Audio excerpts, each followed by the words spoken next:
All right. Can you confirm you can see my screen from the chat box? Can you see my screen?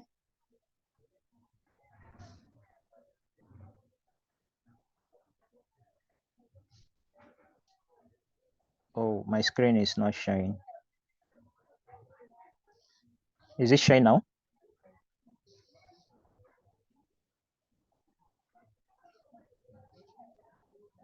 Can you see it now? Yes, it's showing vertical. You can make it horizontal. Okay. I think this is much we can do. Is it better? Is it better now?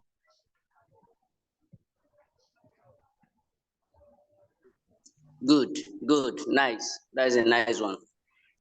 All right, great. So good morning, everyone.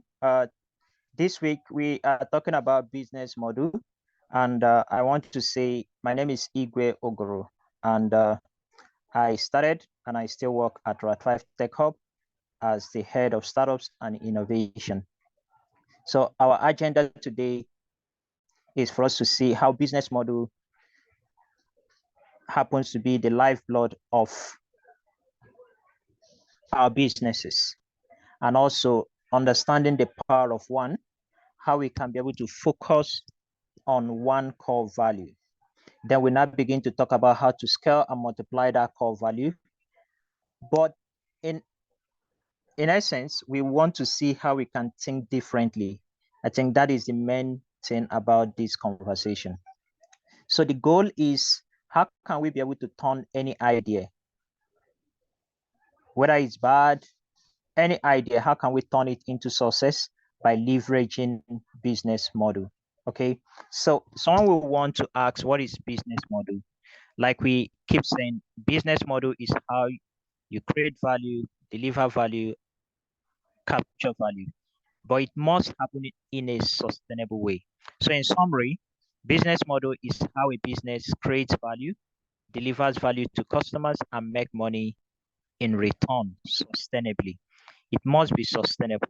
You must do it today, do it tomorrow, and keep doing that. Okay. And that is why in most cases we talk about business model innovation. So you keep improving that in an innovative way. So we also need to understand that at the center of any business model, we have two important elements, the value and the customers. The value, I didn't want to say values, okay? But the value and the customers, because as at now, we want to make sure we focus on one core value, the power of one. So customers pay for values. They don't really pay for technology. They don't pay for products. They don't pay for service. Remember, the goal is for us to think differently. Customers pay for values, not for technology, not products, not service. What they're paying for happens to be the value.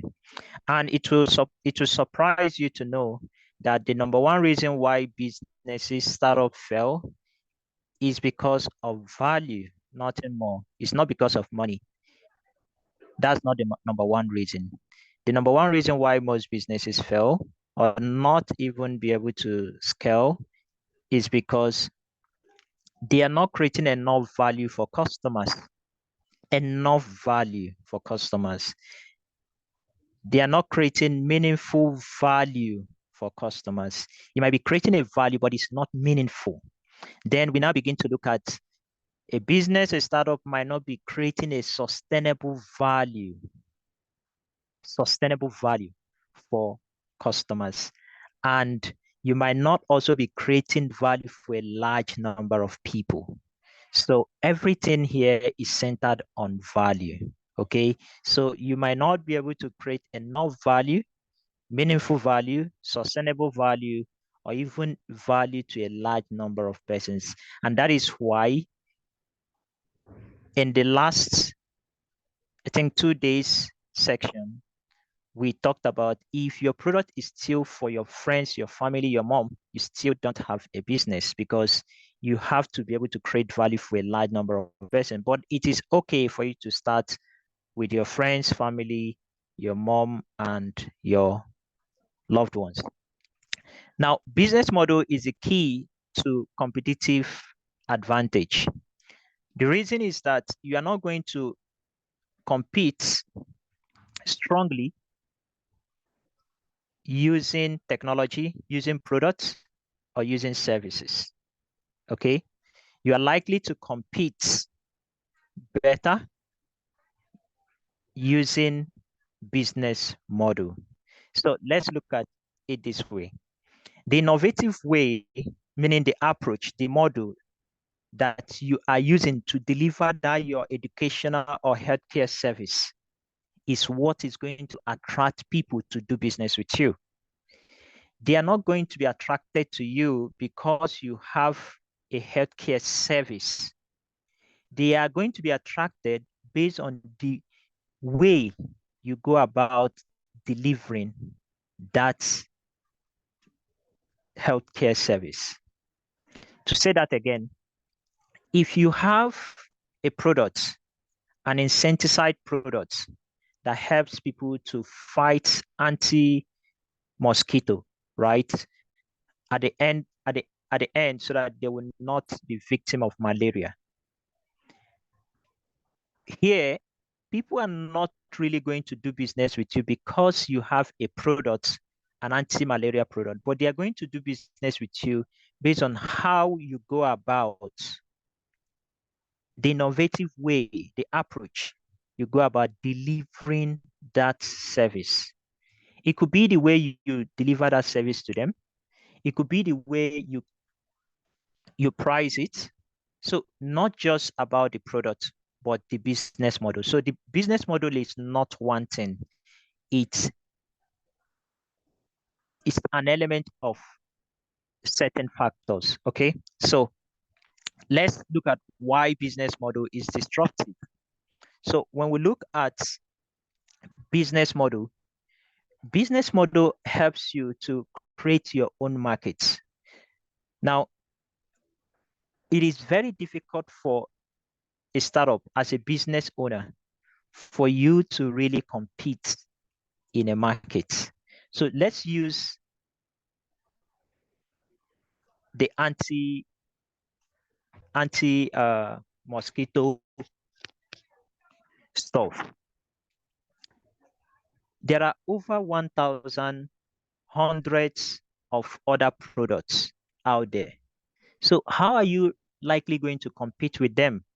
And it's not advisable to start competing on the basis of price, quality, and all that. You must be able to see how you must compete differently because anyone can easily copy price. We talked about this in some of the sections we had earlier before now. So business model helps you to create your own market. So imagine where you are able to create your own market. We have Alaba market, we have Onitsha market, we have Area International market. So imagine you are the only one who operates in that market. And remember, a lot of competition out there. So how can you be able to create your own markets? Because in your own market, you can define the rules, you can define the rules, you can define the policies and all that. Then it allows you to create your own customers. So you know who,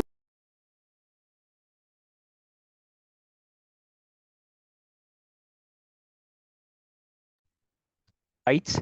And that person, those persons happen to be your own customers. Now,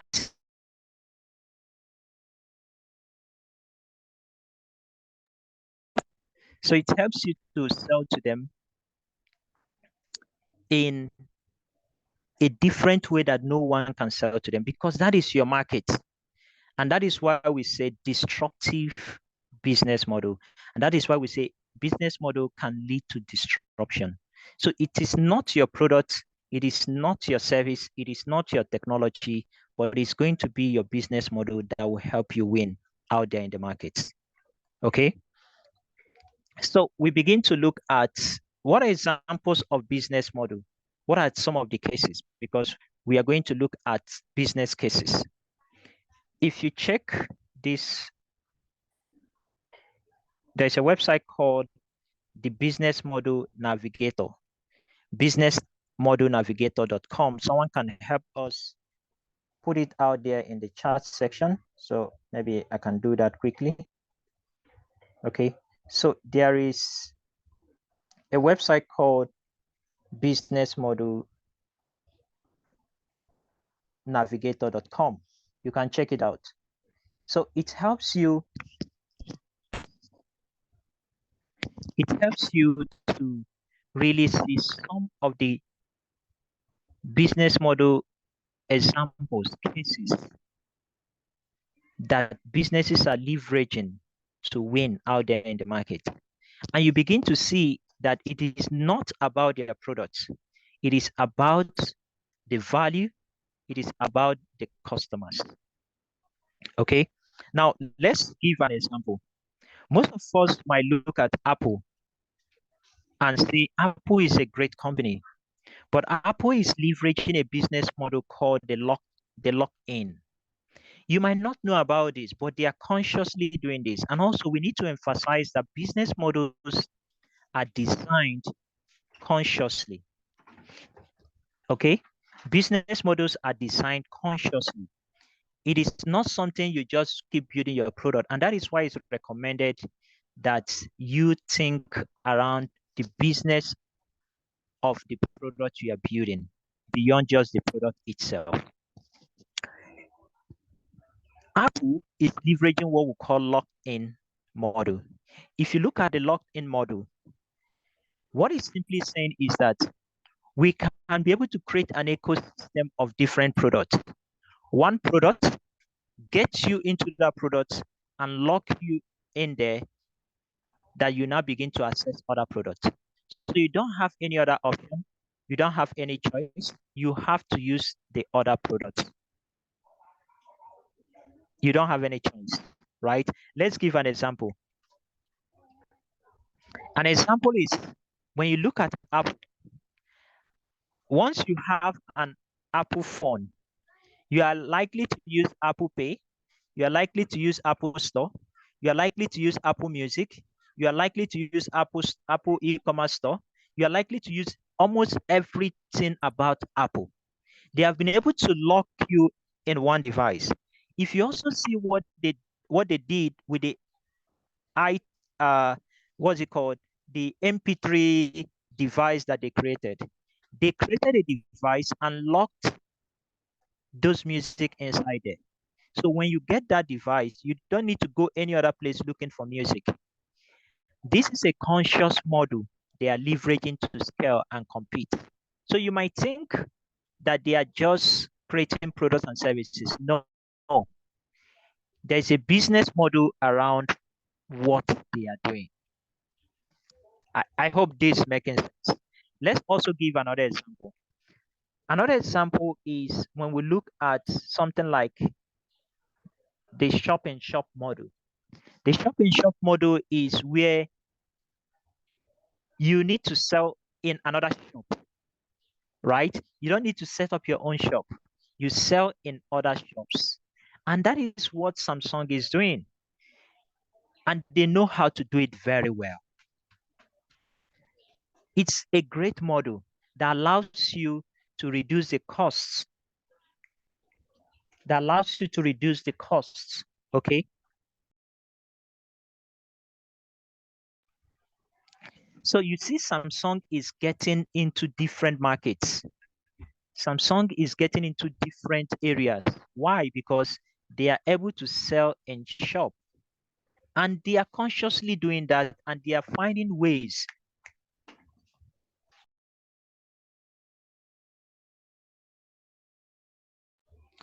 Sorry about that. So they are looking out for ways for them to keep selling in different stores across the world. They will not need to start setting up different stores on their own because it's going to be expensive. So they have created a way that makes them one of the best in terms of selling in other stores. It is easy for them to get into any store today, right? So that is a model. When we also look at things like there's a model called the Akindo. It's a karate kind of stuff, taekwondo. So it's where the strength, you use the strength of the person against him, right? So this model is talking about where there are a lot of people out there in the market, and people have come to see that this is how things should be. For instance, cars should have four wheels. What if someone brings up a car that has 10 wheels? This is kind of akindo. You change the perspective that is already out there in the market by introducing a product or a service that is contrary to the existing market. And when you look at, I don't know if I got the name correct, Crocs. Most of us now wear Crocs. Why do we wear Crocs? Crocs is an ugly shoe, right? Crocs is an ugly shoe. Now, when you look at Crocs, shoes should be beautiful, but Crocs went in the other way, and that is how they became popular. What do you think made Crocs to become popular? It is because it is ugly. That is what made it popular. Nothing more. It's not because they have better shoes. There are other factors, but that is the number one reason why Crocs became popular. Why? Because once you see that shoe, uh-uh, this shoe is this shoe is ugly now. Before you know it, people are getting used to it. Then they also have another model they started building over time, which is the community aspect of it. So people started buying Crocs because of community. But let's not dive into that. Now, the Akindo is an approach where there are a lot of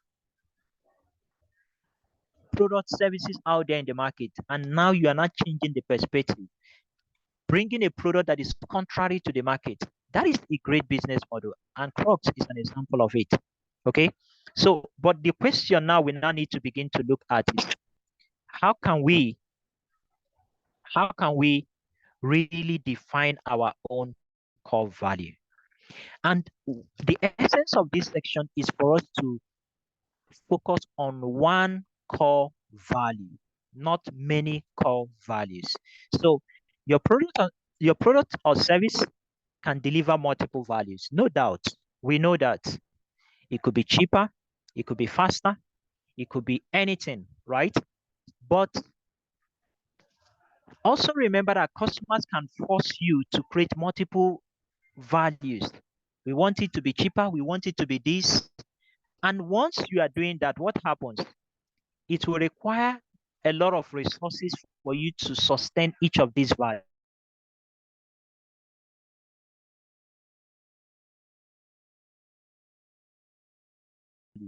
For example, yeah, I think you can still hear me. Sorry about that. So let's say, can someone confirm you can still hear me from just type in the chat? Yes,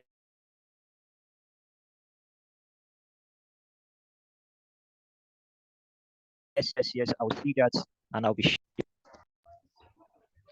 All right, cool. Thank you. So why do you need to focus on one value?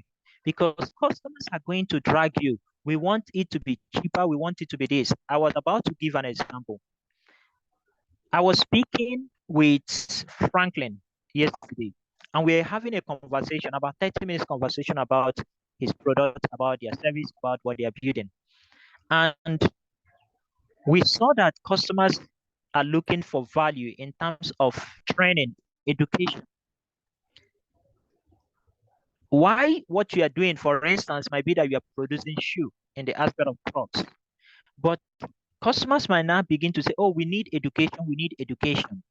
There is nothing wrong with you creating multiple values. We have that temptation about creating multiple values, but this is a concept. This is a concept.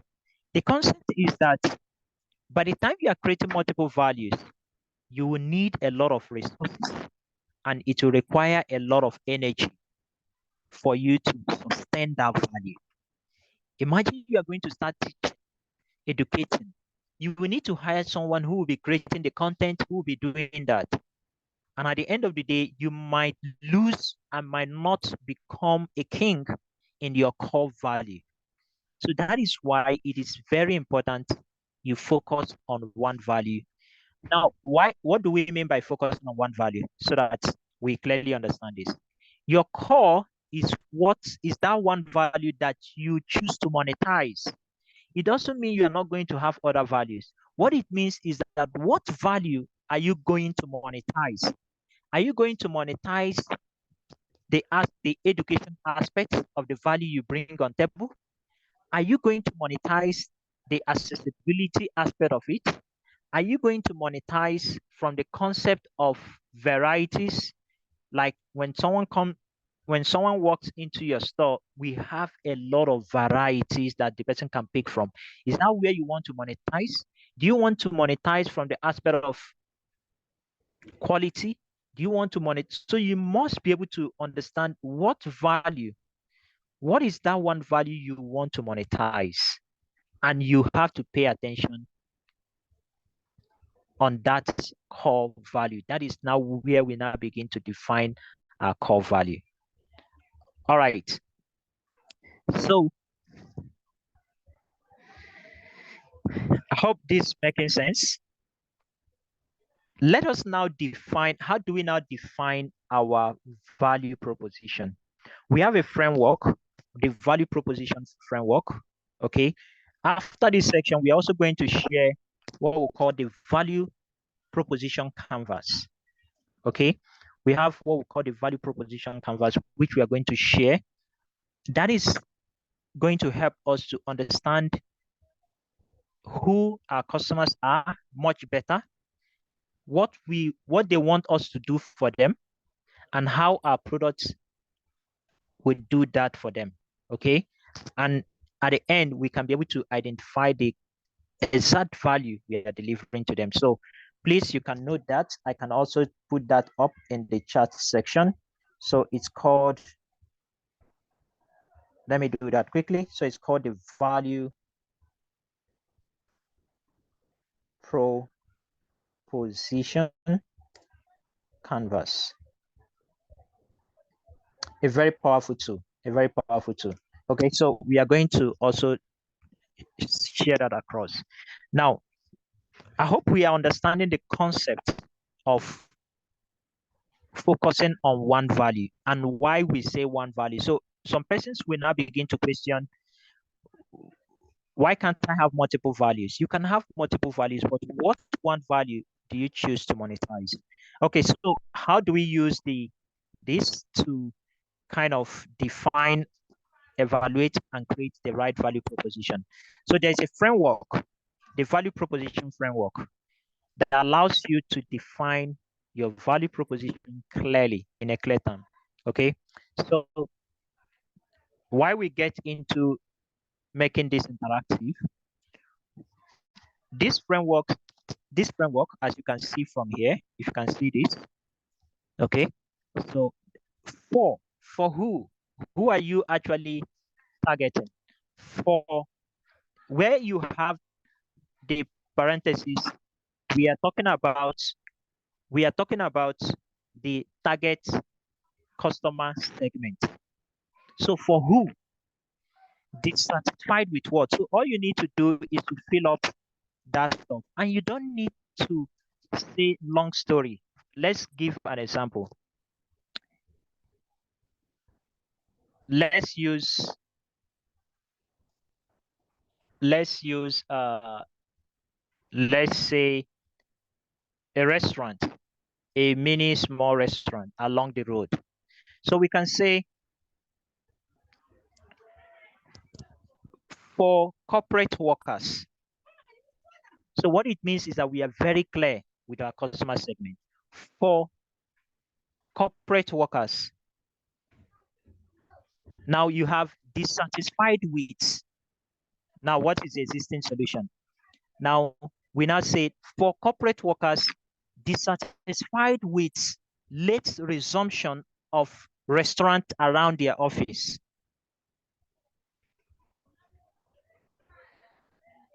I hope that's making sense. For corporate workers dissatisfied with late opening of existing restaurants due to now key unmet needs. What are the key unmet needs that the person that you are bringing on board for this person? So due to what?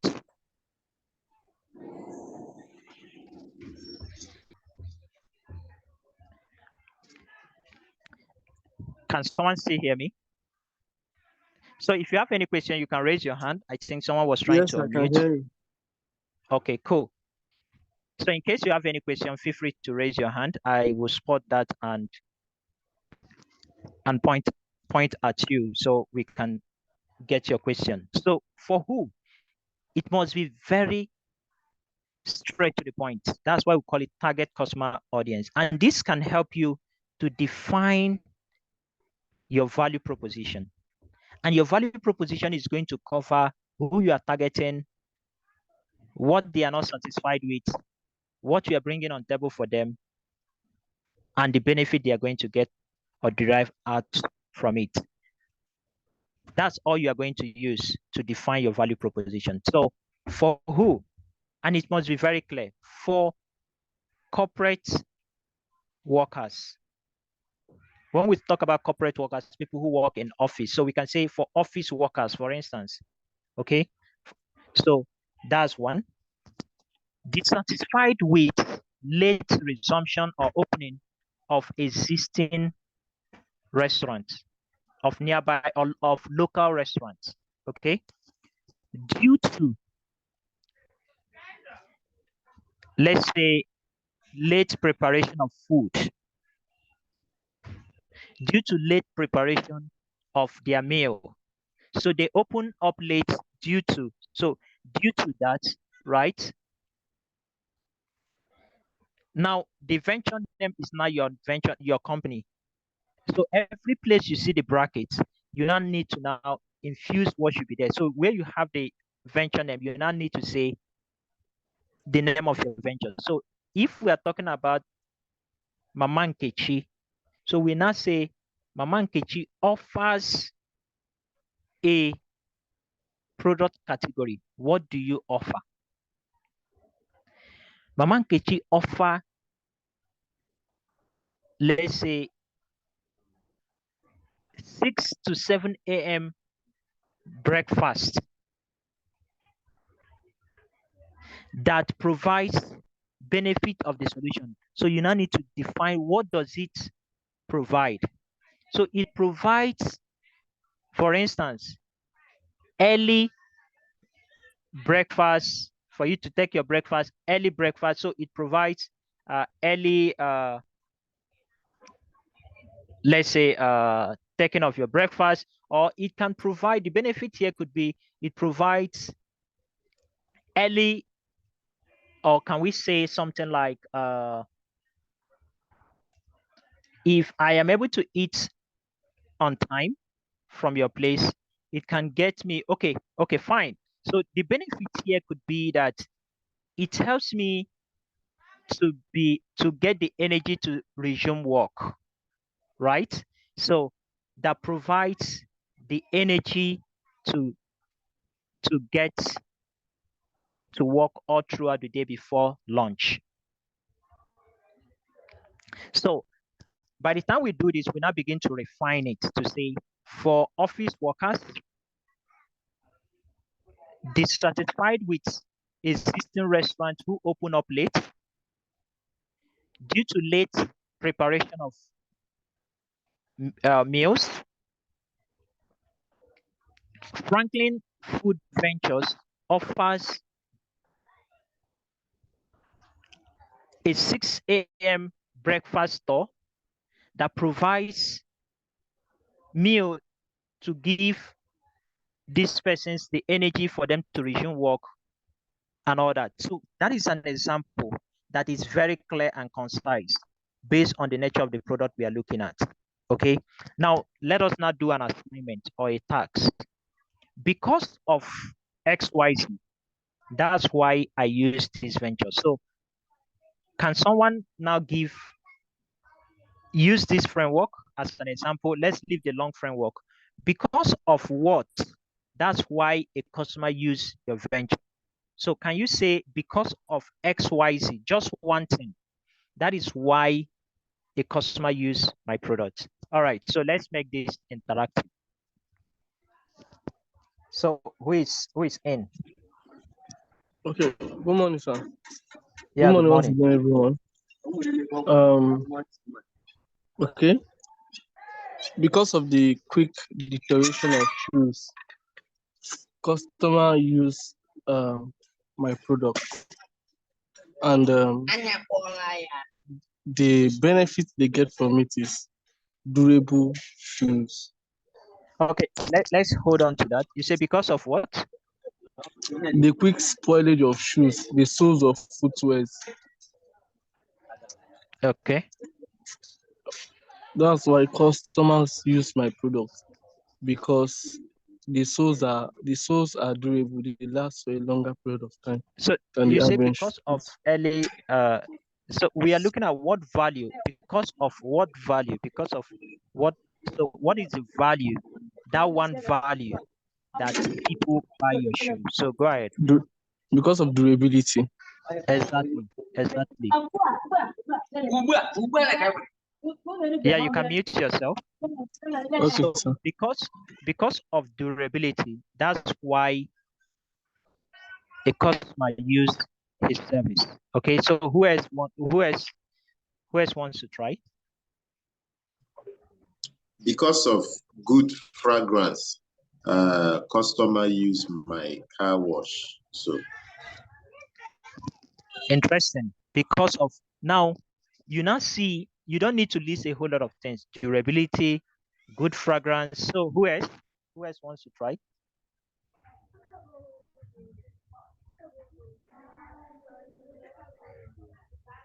Because of, okay, go ahead. Because of the fluffy nature of my cakes, that's why, and the tests, that's why customers come for one. We didn't say many. One. The tests.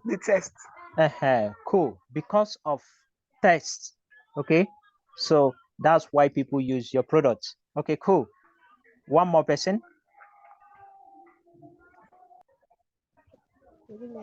Because of the health benefits.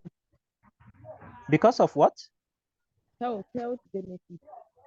No, what is the health benefit? So let's get to it. Let's break it more down. So when you say because of health benefits, what do you mean by health benefit?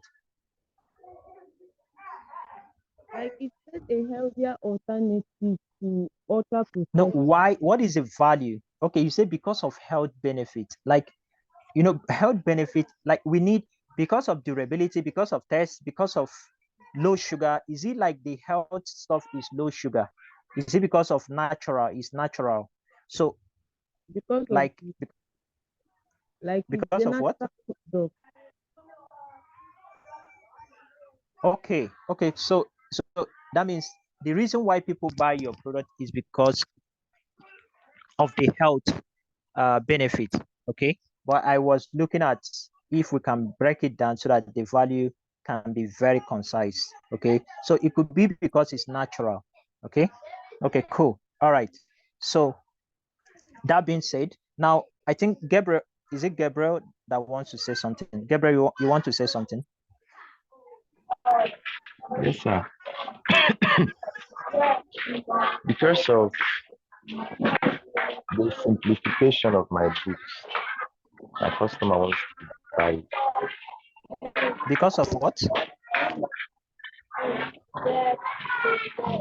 The simplified nature of my book. My customer going to Okay, find. because of user friendliness, because of the simplicity. Okay, Yes, so because of yes, simplicity, people buy yes, a customer gets this product. Okay, cool. yes. All right. Yeah, you can mute yourself. Okay, so who is going to attempt in terms of defining this stuff? So who is going to attempt? Who is going to attempt in terms of defining his or her value proposition using the value proposition framework we have here? So who is going to try? Is Trust on this call? Trust, are you on this call?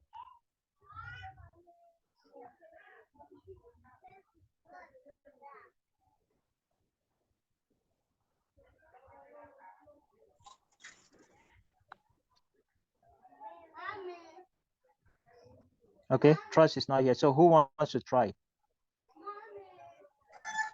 Okay, this is Elisha. I just want to try because my All right, battery go is ahead. going down. Maybe my voice will be heard for the last time. Oh, For sorry my about that. target customer who are the car users. No. See how we are doing it. Let me give you an example. Okay. So before your battery runs out. So an example is this. Remember, we have 4. Okay, so you say 4 small businesses. So what you are changing happens to be these ones in brackets. So for small businesses dissatisfied with inefficient and expensive digital marketing solutions, right? So this dissatisfied with expensive digital marketing solution. Let me come again. For small businesses dissatisfied with expensive digital marketing solutions due to the lack of time, expertise, and resources. Okay, then we now have venture name. So the venture name will now be Elisha Limited offers a range of automated digital marketing service that provides cost-effective and efficient solution for small businesses. So that's an example. So by the time we form this value proposition, it begins to make sense. So go ahead. So I will drop an example here. So go ahead. I hope that makes it easier for you. Go ahead. Okay, for small businesses dissatisfied with awful order of car wash in the market due to So the sorry, I will be cutting you at some point. So when you say small businesses, what's the connection between small businesses? What's the connection between small businesses and car wash? Okay, I use small business. I was saying my target customer, car owner, you corrected it with small businesses, but No. I think I gave you an example. Okay, Go ahead. Yeah, that just is an why I example. say Go ahead. for car owners and car wash stand owners dissatisfied with the awful order of other car wash soap due to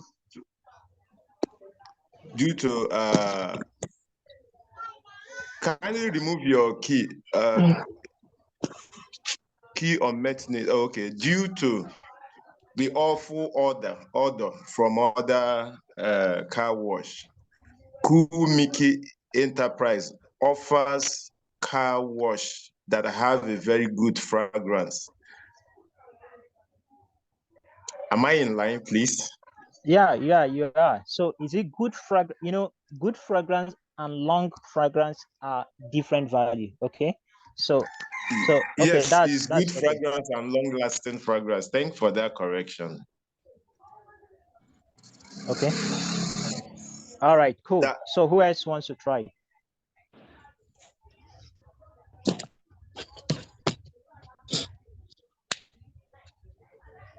Who else wants to try?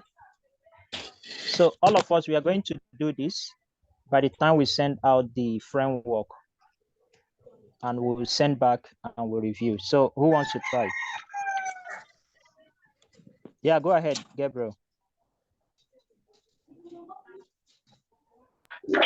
Okay, thank you, sir.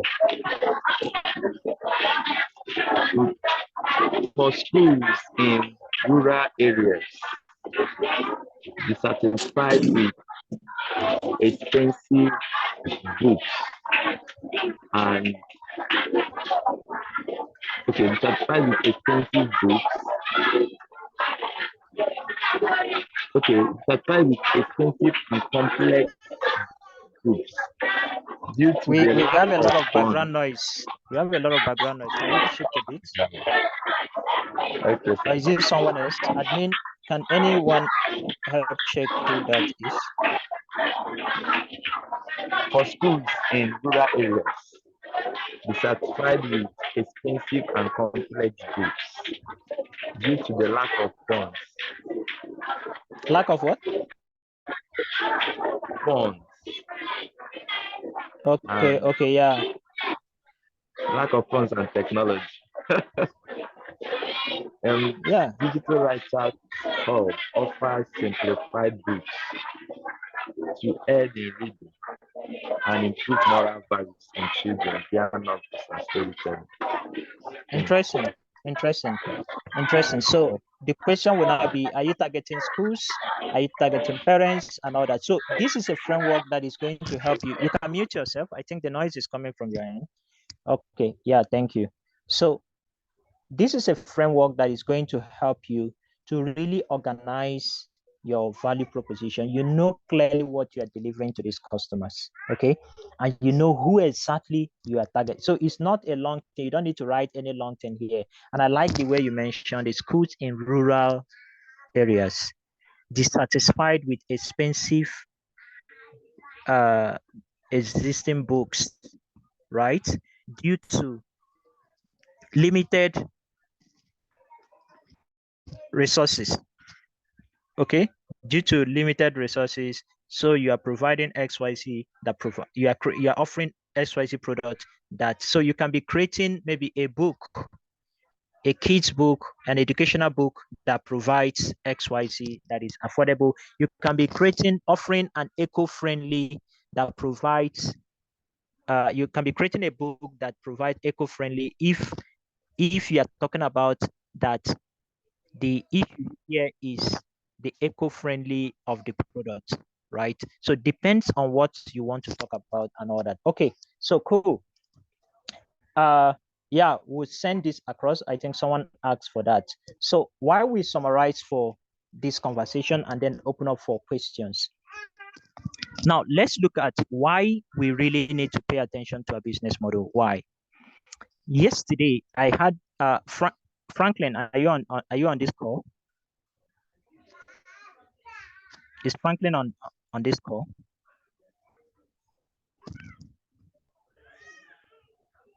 Okay, let me confirm. Is he there? Yeah, Franklin, can you speak? Okay, I'm not sure he can speak. All right, but I think he's here. So I had a conversation with Franklin, and Franklin is building an interesting product. Remember, business model will define how you are going to approach your business. And that's what makes it unique. Not about the product now, how you go about it. So we were having a conversation, and Franklin, if you're here and you might want to send a chat.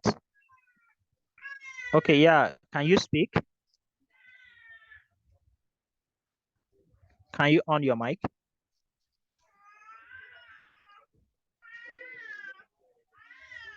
Oh, I don't know why. Okay. Yeah, for a while I can speak. Okay, great. So I needed us to make it real. Okay, I wanted us to make it real. So what are you building, Franklin?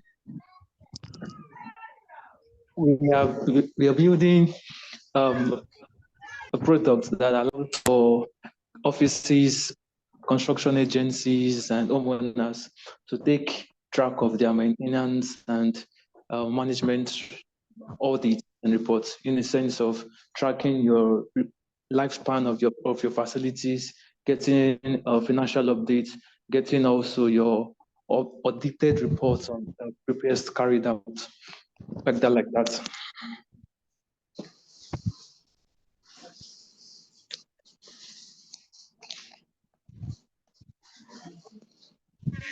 All right, great. So what Franklin is doing is that they are providing a technology that helps organizations to be able to track their equipment.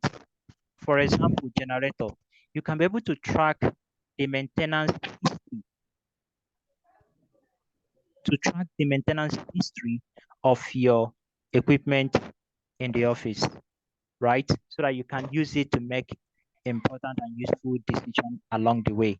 Example, if you repair your generator, you might not know the last time you changed the carburetor. So their technology provides you a one-stop dashboard that gives you insight, just like the way you have updates of your health, right? So that is what they are doing. Okay. So ability to begin to make it clear for people to clearly understand what you are doing. That's one part of our conversation, to make it clear. Then Franklin, you were looking at how are you looking at addressing this? Because you need some persons like the people who are repairing this generator. You need them. How do you work with them? How are you going to work with these generator people and all that? So all of this will determine your business model. So yeah, Franklin, are you there? How are you going about that? Are you the one repairing it? How are you going about the maintenance, the repairing and all that?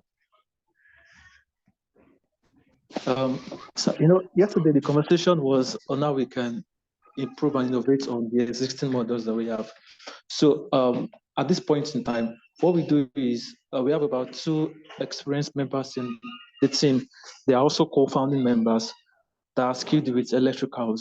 So in the case where we need to work on electricals, they can carry on that. But when it gets to other areas, which might include plumbing, carpentry, and the rest, we have to come into an agreed partnership with other artisans. But it's still a model that's under review. I mean, after the discussion yesterday, we're trying to see how we can review properly.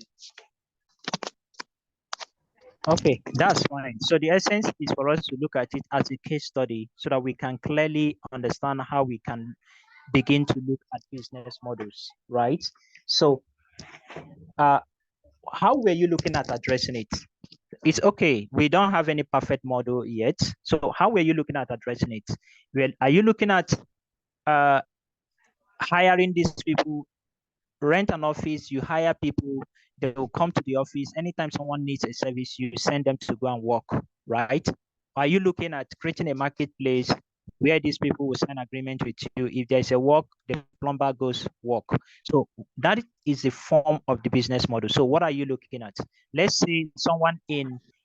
We're looking at a marketplace, a marketplace where we have them, and then when there is a job that comes in, we alert them, and then there is always a shared profit or commission involved in this. While we have all the priority to relate with the customer up to their dashboard, they just do the work and give us updates on what's done already. All right, great. So now when we look at this model, you also talked about you want to educate those people, you want to train those people, right? And we're having a conversation to say, if we're going to train these people, it's going to cost you a lot, right? And then you figured out a way of boycotting that training and education, right? You did that. Now let's now look at what is the core value that Franklin is delivering. Is it actually repairing your generator? Is that the value he's bringing on board? So after our conversation, we started looking at it from a different point, that the value here is not about repairing a generator. That's not the value, because the business already has a way of repairing their generator before now. So they go about repairing their generator. Now, what are you bringing into the market? You are not actually bringing someone to repair generator. The value here is the technology that helps that business to do what? To monitor the maintenance history of their equipment. That is where the value lies. But before now, we might look at the value from the point of going to repair that generator, and we might miss it from that point. Why? Because if you look at it from that point, you are not going to start competing with the plumber themselves, the technicians themselves. Yeah, Elisha, you want to say something? So it's a conversation now, it's interactive. We want to be able to brainstorm and think around our business model, how we can think differently around creating a sustainable business model. Okay, Yes. thank you so much. You say it's interactive section, and I love his idea. So, but I really want to contribute a little, since we are working as a team. I happen to find myself in such a workforce. I think the value is creating is to take track records of previous repairs. I one time worked with a forklift operator, a vendor, the people that uses forklift. What we do as a site manager, every repair done by me, I have to take record of every repair. When you change brake, any major, even minor job you do on it. So unfortunately, to somebody that there is a machine I work with in Abat, it was sent to Kaduna. So he has an accident. In fact, they call the safety team of Nigerian Brewery Kaduna called for the repair record. It was a very big problem. So the value now he's going to create is to have a track record of all the repairs. And I think he's going to focus on multinational and big organizations. It is part of their safety rules, and it has been embedded in their policy. I'm just chipping in this.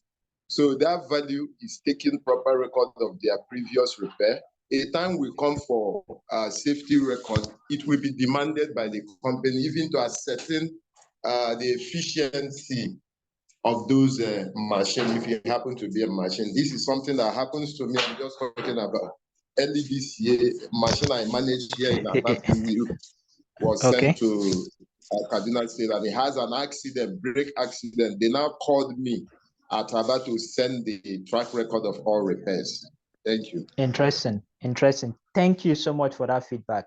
Now, when we begin to look at it, you see that if you don't address your business model right, just like what Mr. Elisha said, you might not begin to go and start building a marketplace, trying to aggregate people, plumbers and all that, trying to educate them, trying to do a whole lot of things. Why your core value, number one value, happens to be keeping track record for these companies. So ability to understand what your core value, that one value is. There is nothing wrong with you providing educational trainings for those plumbers and all that, but that is not the core value. Okay, so we are using this as a case study. Now, Franklin is now refining the business model, because the business model is going to affect the whole thing. Now, look at this. Franklin can start running an educational service that trains technicians if they go about education as their core value. They can become a technology company, just a technology company that provides the technology, the tool that helps these organizations to track their maintenance history. That is what they are doing, right? They can even become an insurance company. That cannot be a way to scale up that business model.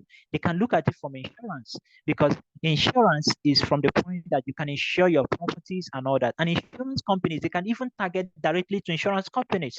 So insurance companies, they sell the product to insurance companies. Insurance company will now give it to all their clients, because what the insurance company does is to make sure, right, that those products you are insuring, or those equipment you are insuring, like your car, if anything happens, they will now be able to refund or pay you, and all that. So to ascertain the value and all that, they can now create that solution and target insurance company. So the business model here is not about the product. Remember, they still have the same product, but how they go about approaching it what is going to make it, whether it's going to become big, whether it's going to become a global company, not about the product. It's still the same one product, but where you focus on and how you go about creating that product and services. Now, you can now begin to create that product and services from the angle of insurance, and you target insurance companies who pay you for each deployment. So you don't go about targeting these businesses. You target the insurance company. So one insurance company you target, what happens? They can give you access to their 200 or 100 businesses, and you go and deploy for them.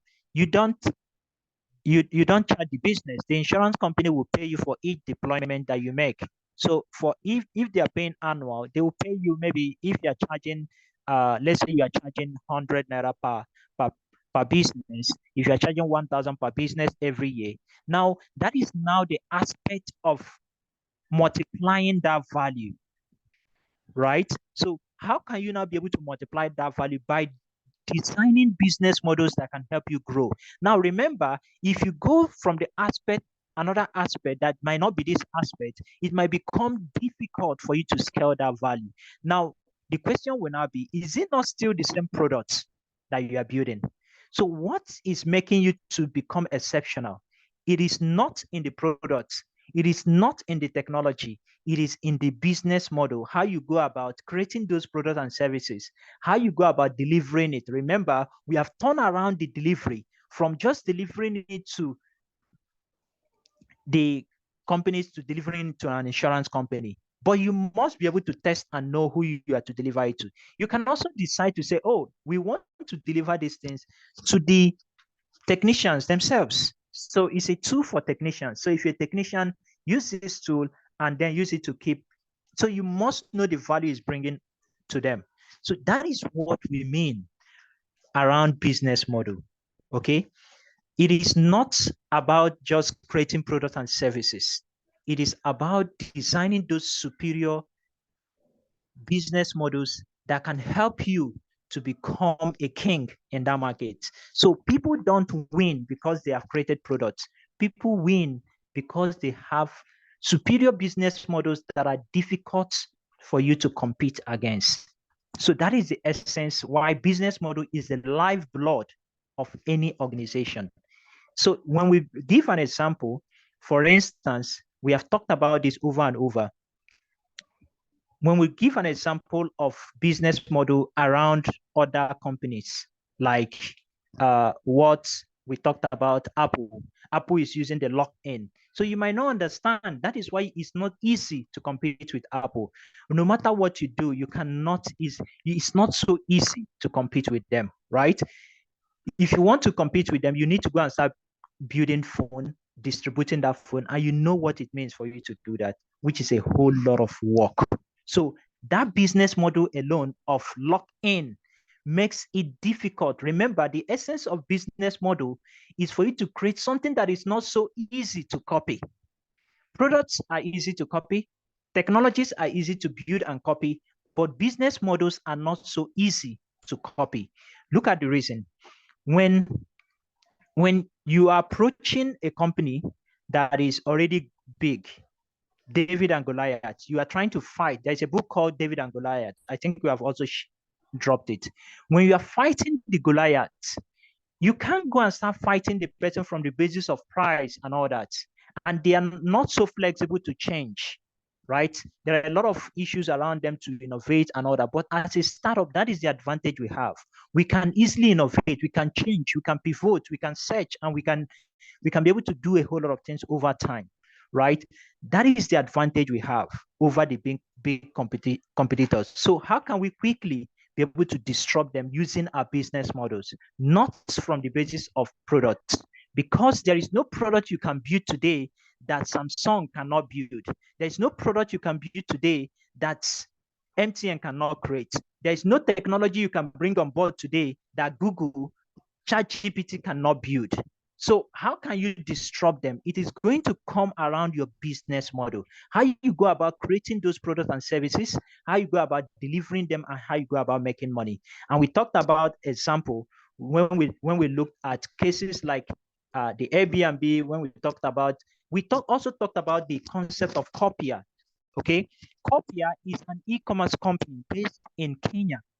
Let's bring it a little back home. Copia is a company based in Kenya, and they are into e-commerce, and they're into rural e-commerce. What is their business model?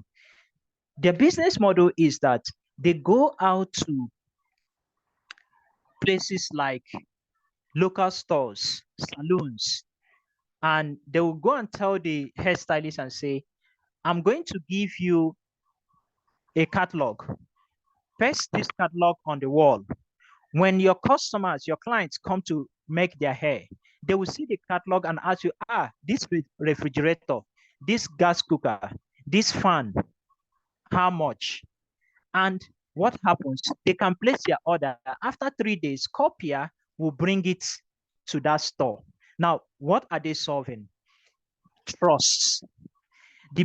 One of the biggest challenges in e-commerce space is trust.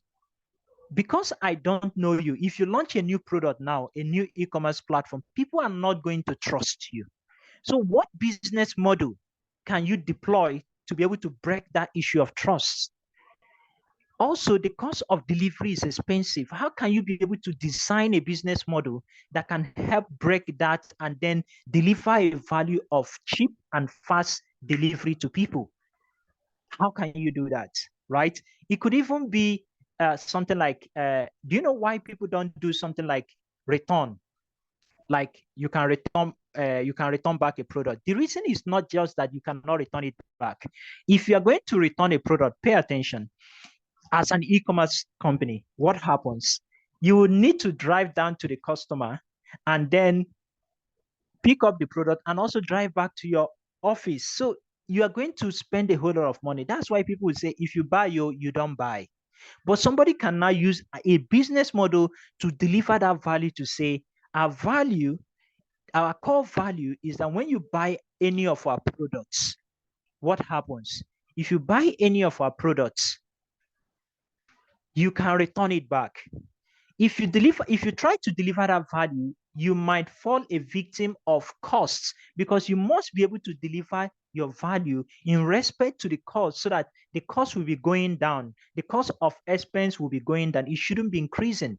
So how can you deploy a business model that will be able to reduce the cost of that delivery, even when people are going to return it back?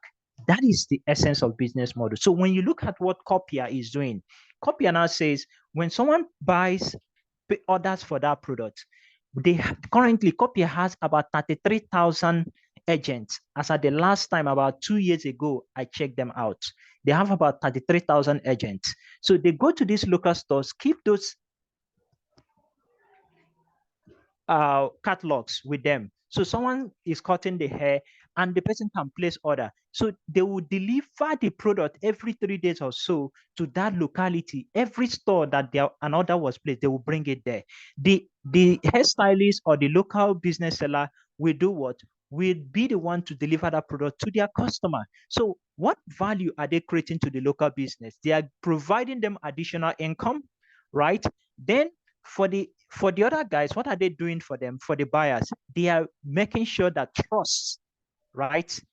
If I know you, I come here to make my hair. So if I buy this thing and it's not working, I can come here and hold you, right? It's easy for me to come and hold you. So it has been able to bring that value of trust. Now, what again? It also brought the issue of costs, reducing the costs, right? So let's give an example. They are not doing B2C, business to consumers, right? Because if you place an order as a consumer now, what happens? I will need to deliver to you even if other persons have not placed order. So it is going to cost me a lot in the aspect of logistics for me to deliver it to you. And that is why that business model is not sustainable. Remember that business model must be designed in a way that is sustainable. So you begin to see that you begin to lose a whole lot of money because the person bought something of 2,000. How do we start delivering just one product, 2,000? But now they are now using an approach of B2B that one store will not just buy one product within 7 days. At least they are going to buy up to 5, 10 within that 7 days, right? Or 3. And they are targeting other stores. So this store, and when they are bringing it, they will bring the whole order, right? The whole product or that were ordered within that time frame. That will drastically reduce the cost of logistics and delivery. So if there is anyone who had issue with their last order, what would they do? They will pick it up at that point. So no, they are not losing any money. At that point, they will take it back. Anytime they are bringing the next order, if it is something they need to replace, they will bring it back. So there is no money that is lost. That is the essence of a business model. What is making them win? It is not the technology. It is not because they have a technology that allows people to book.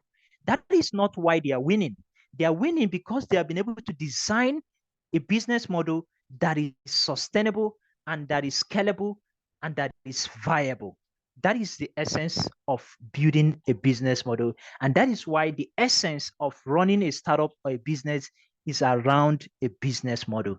And we must pay attention to it. So if you look at what Copia is doing, Copia has been able to disrupt the business, has been able to disrupt the e-commerce space, making them profitable, unlike companies like Jumia, who has run for over 10 years without being profitable. Why? Because that model is not sustainable, right? So I don't know if the concept of business model makes sense, and I don't know if we are really deriving value from the entire conversation. So let's also make it open, ask more questions, give your own insights as we begin to round up the conversation.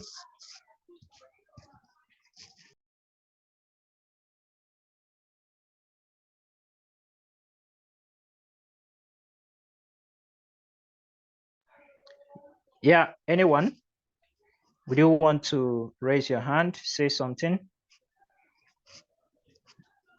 Does it make sense? Yeah, Trust, go ahead. I think you want to say something. Yes, thank you very much, Mr. Igwe. Good morning. The question I have is around the focus, the power of one thing, like doing one thing.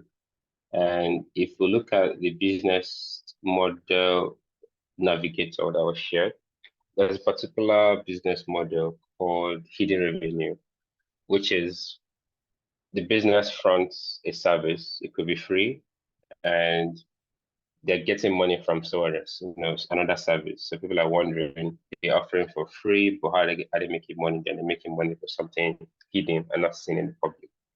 Now, if the value, now the question is, okay, I think you answered the question earlier, which is the value would be where you are monetizing. Now, I feel like it's tricky in this model, hence my question. Bcamp as a case study, let's use Bcamp as a case study, which is my startup. And assuming we run a free learning platform using this particular hidden revenue model, and we run for free with courses for free, everything is free, and learners are coming, they're getting the course for free. And at the back end, we are monetizing job service, career services, like help you get job, payment fee, and we're monetizing the job service. We're offering this for free. So at this point now, the learning platform is solving a problem, is giving a value, and the job also giving a value. If you have to focus on one thing, both of them are aligned together. In other words, most of the users we get from the free platform, learning platform, are still converted, upsell them to become paid customers at the other end. If you have to focus on one thing, will it not affect the value being provided in the free version? Because that is basically where most of the customers are coming from, right? And then if you focus solely on the jobs, it's more like renders the other free service obsolete. I'm just thinking out loud how this works in this particular business model. Because in essence, we're focusing now on two values, which you recommend the one value is very important to do.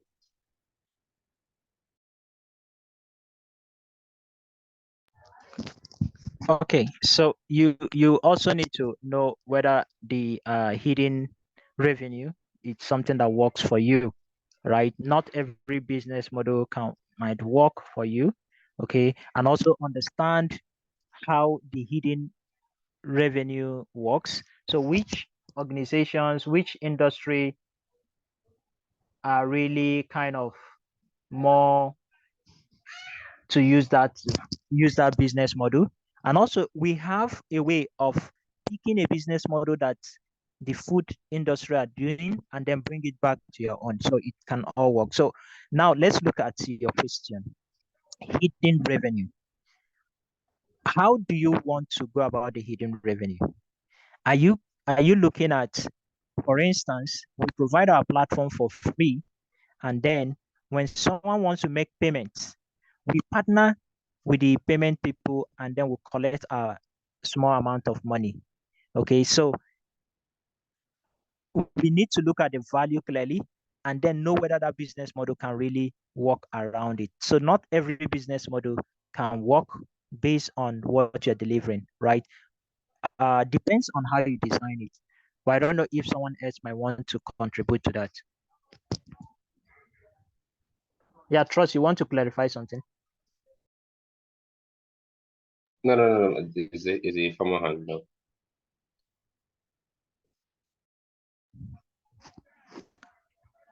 Okay, I think so Prince said yes, sir. I think he wants to. Okay, I think it's your question, not to this particular question. It's fine. Okay, but I was trying to get clarity from what you mean.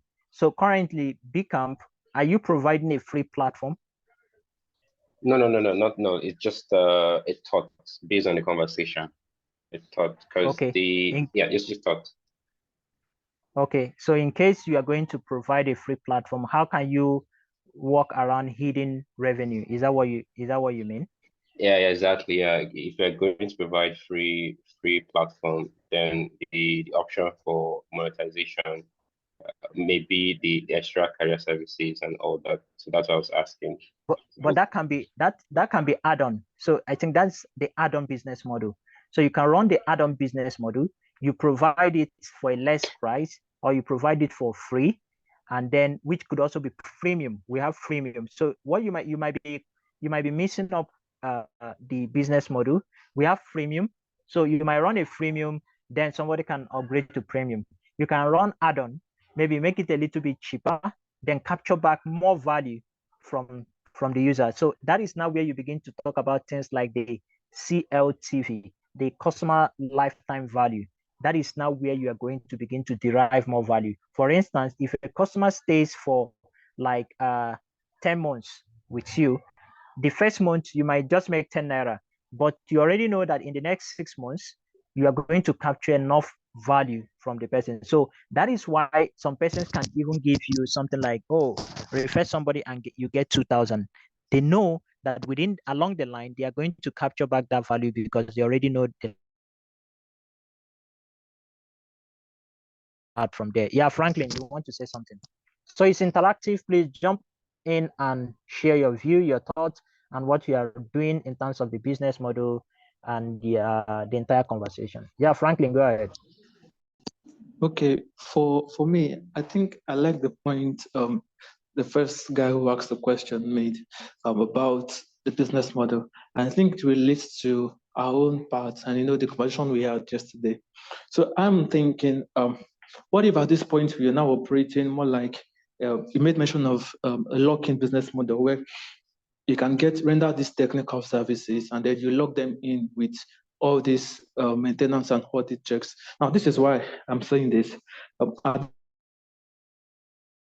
strength is in the technical skill itself and not really the platform, because the platform is still in the MVP stage. And I think at this point, throwing it out is more of like gathering data.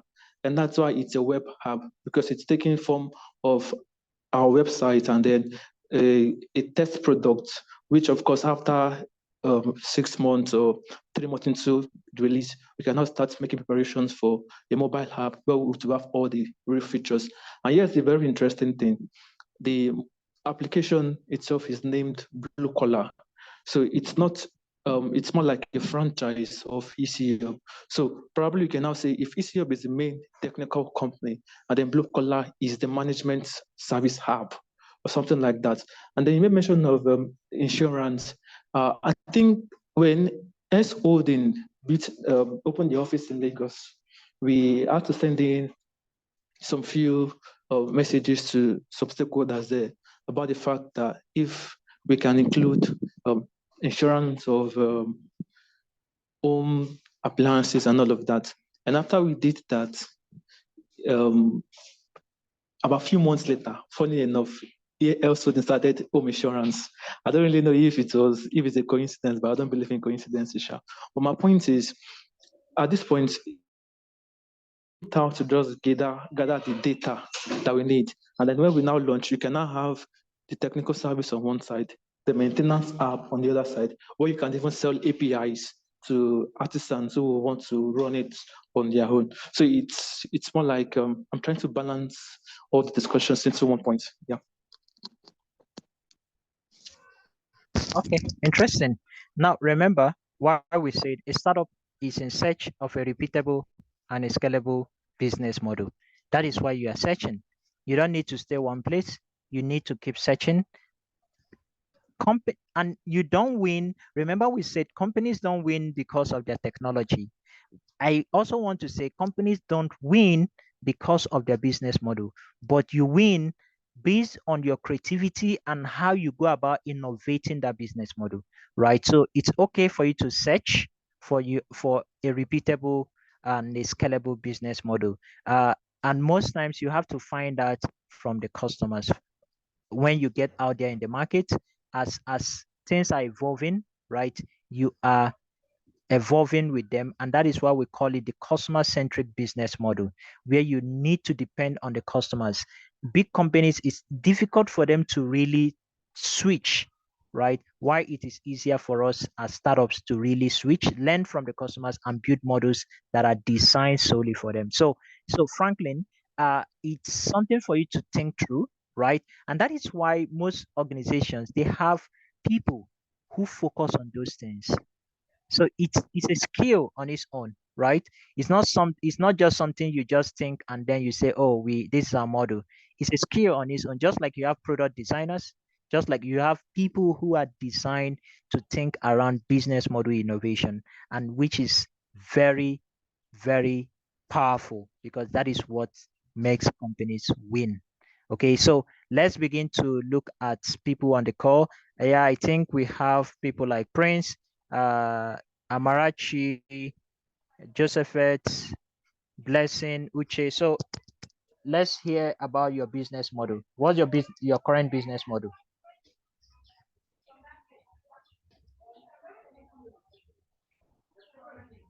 So should I make call names? Blessing, Uche, go ahead. Are you on the call? Yes, sir. Good morning. I don't know if you can hear me clearly. Or if I'm breaking. Yeah, we can hear you, but it's breaking a bit. Go ahead.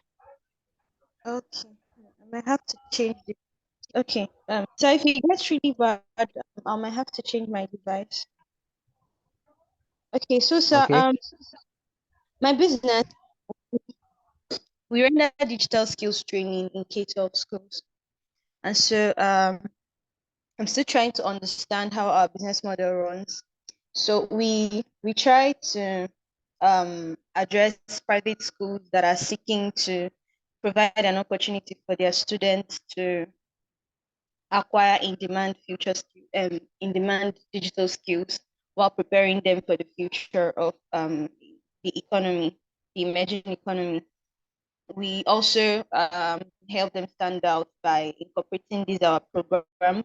Our program runs for academic term, so it's as long as the school exists, that program keeps running in the school. and every single child that goes through the school is expected to take part of the program as it is part of their curriculum. For schools that are not really able to adopt our packages, they sign up for summer lessons, and so they serve as centers where kids from other schools that do not yet, where we are not yet present, can attend summer classes there and actually be part of our program. That way, it gives the schools the opportunity to attract more students, helps them stand out, while they still make extra money from the percentage they get for allowing us run our programs in their school. Interesting. So let's now break it down a bit. So for who? Your product is for who? Your service or product is for who? It's for private K-12 schools, like K-12, I mean primary and secondary schools. Okay, private primary and secondary schools. Great. So what is the one value? We provide the one value we offer them is opportunity to prepare their kids for a digital economy. Opportunity to Prepare their kids. So we need, we need to begin to make it very clear so that it will be very easy to understand. So you say opportunity to, okay, as like opportunity for their kids to access digital training. Yes, opportunity for their kids to access the training. Okay, why do they need your service? Like there are other service. What makes your own service unique? The fact that it's created in their curriculum, so it's part of their everyday subject. Okay, I think your line is breaking a bit. Although I got a bit of that, we might need to jump into someone else as we round off the conversation. Yeah, thank you for that. So who else? Who wants to? Odnakachi, are you there?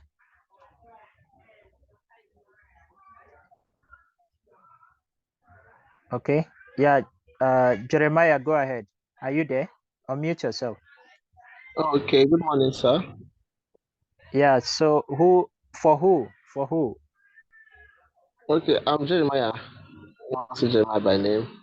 Please, I actually did not join too early, but I've been hearing about the business model. I just want a little enlightenment about it, and also on how do I know my own area of business. Okay, great. We'll come back to that. Yeah, I think we'll come back to that. Yeah, Jeremiah. Apanke, are you there? Yes, I'm here. Good afternoon, sir. Sorry, good morning. Yeah, good afternoon. Morning. So for who? For who? Okay, my products and my services. Okay. For who? Yeah. They are for basically they are for people who want schools with a long lifespan. Example, freshmen in the university. Freshers in the university. So that's why you are see, when we say for who, let's go straight to the point. We are not asking the value, right? For who? Is it for freshers? Okay. Is it for students? Is it for mommies? So that's what we mean by for who. Okay, basically for freshers. Though, okay, so my products come in varieties, but to pick the to be specific, to center on one, I would say freshers in the university. Okay. Freshers. Okay, cool. Yes. Though there are other versions of it that comes with for elderly people. That's it has grip. No, let's target one person. Are you targeting elderly people? Are you targeting freshers? Freshers. Who do you want us to talk about? Okay, freshers. Okay, so yes, what is that one value that your product or service deliver, or what they want? What is that one value? Okay, for a fresher, it will be durability.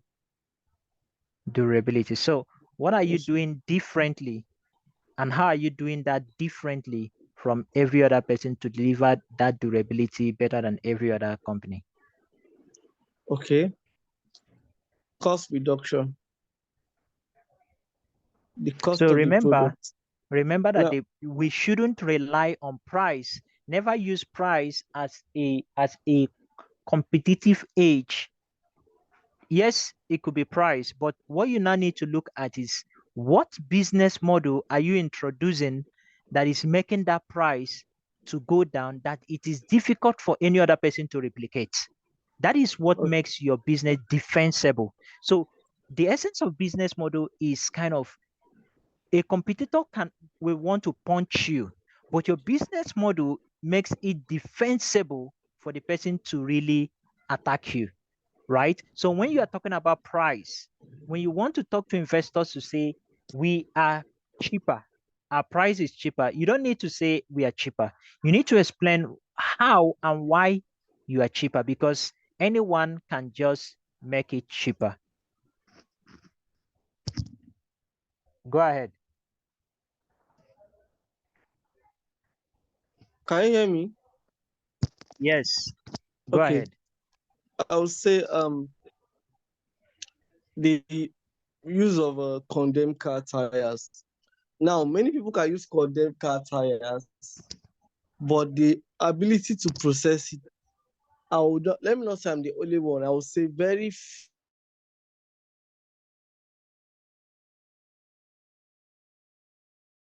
few capacity to do so. Now, if I process my tire, it becomes light. So you wouldn't even know you're wearing a tire just for the fact, except for the fact that it will last long and the grip. But other people might use this tire and it will be heavy. And most customers complain about that. That's one of the things we faced in the developmental phase of the business. So I would say the ability to process the tire, sir. That's my unfair advantage. Okay, so what it means is that you leverage on car tires, okay, as Mm-hmm. waste products Mm-hmm. to make affordable shoes, Mm-hmm. right? To make shoes cheaper, right? So in this case, it now makes it a little defensible, because if someone is going to say price, anybody can just say price, but not everybody can leverage on tires to make shoes. So that makes it a little bit defensible. So defensible here means what will reduce the barrier of entry for somebody to do the same thing you are doing. And that is where the valuation, see, the value of your company is not tied to the product. It is tied to how easy it is to build, replicate that product. And it is your business model that makes you defensible, that someone else cannot or replicate that product. So in this case, if someone else produces shoe, the company might be worth 1,000 naira, but because you use tires, it will worth higher. Why? Because it is difficult for anyone to use tire unlike you, right?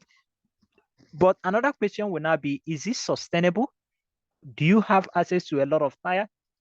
Is it that if tire is no longer out there, you can no longer operate? So this begins to be another concern, that when you look at your business model, this is reducing the cost of production, this is reducing the price, and it makes you to be competitive in the market, right? And makes it defensible for somebody to get into your space. Okay. I don't know if that makes sense.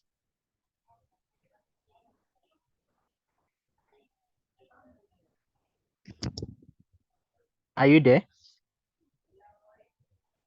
Yes, I'm here. It does, sir. Sorry, I'm trying to type on the chat box, but my screen is rotating. It does. Okay, It cool. does. Great. So we must avoid that temptation of price. We should be able to clearly define why price is the unfair advantage we have by defining how we go about making it cheaper that any other person cannot just copy, okay? Or else someone else can easily copy that. It could be your skill that makes it difficult for another person to copy, not because of price, okay? So let's take one or two as we round off. It's almost 11, okay? So one or two persons. Anya, Vanessa, are you there? So, are you there?